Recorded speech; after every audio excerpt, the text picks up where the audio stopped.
Now I want to get you on something I know that you care about. We spoke about it last time, but the government's not doing the optimal job. Look at, for example, New York on equality, where white residents are being vaccinated at a higher rate than their share of the population as compared to black and Latinos there who are being vaccinated at half the rate. We talked about why fairness is essential. This is, of course, hard-hit New York, so it's an example. I also want to play a little bit of something from Bill Gates, who joined us. He's done this pandemic prep work.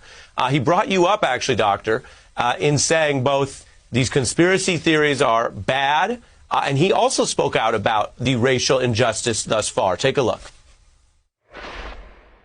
Both myself and Dr. Fauci featured in conspiracy theories. You know, like one says that Dr. Fauci's trying to make money off of these vaccines. It's pretty stunning that the infection rate and death rate in minorities has been over twice as high. It's partly multi-generational households.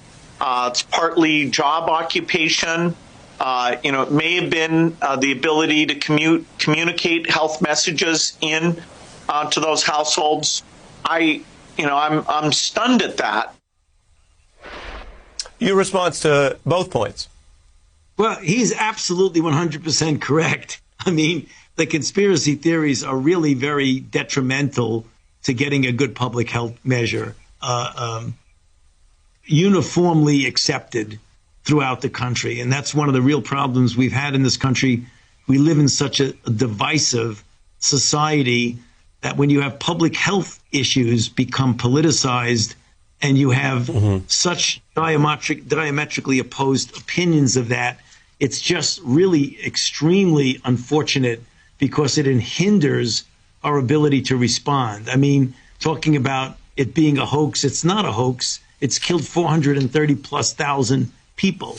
No, Bill Gates is not putting chips into the vaccine so that when it injects into you, we could follow you around. I mean, come on, let's get serious about that. But the point that Bill made, and he articulated it very well, is that there is this disparity in inequity now and has been in our society. It's something in the long range, if we get this taken care of and behind us, let us remember and not forget the disparities in health that we have to address, because it's going to take a decade-long effort to do it.